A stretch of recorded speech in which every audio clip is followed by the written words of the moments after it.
Isa-isa ng kinerga sa tricycle ang mga bagong materyales na ito gaya ng yero, mga sako ng semento, plywood, mga pako, alambre at iba pang ayuda na nakuha ni Catherine Malaya ng Santo Domingo, Irigas City. Naragma po talaga, as in totally po, uda po nato da, maski sad pong poste, talaga pong nagdapla po iya. As in sa mga yero po na, so iba po na uda, nagpapasalamat po ako ta, ato pong trapal natin ako naman ni Mayora, mapapalitan na po kading plywood po. Salamat po.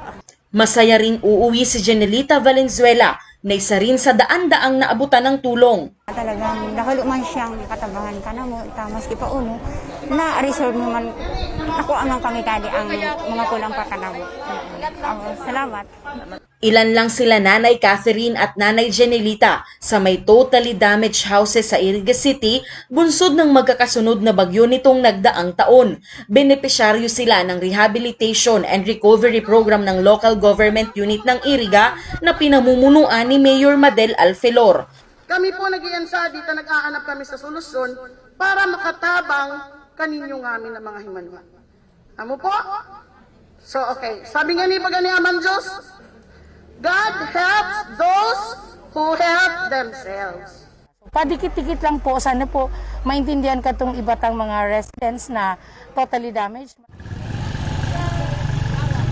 Kasabay nito, ang libreng pamimigay rin ng palay seeds at fertilizers ng City Agriculture Office. Nakakaw kaming fertilizer, kan enot, seeds, kadakol, kan mga enot pa kadakol. Malanga na inita. Nakakaw kami ng grasya, ali siya hinda. Kung day namin naaraman, nangahulugan, pinabayaan kami kayan. Grabe po sa distroso ko, bagyo, halos pati mga tanong, baloy,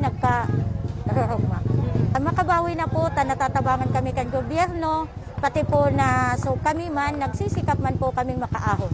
Sa huling tala ng City Agriculture Office, aabot sa 1,000 Irigenyo farmers ang nabigyan ng libreng agri-inputs sa 3 araw na pag-iikot nila kasama ang CSWD para sa recovery program ng LGU.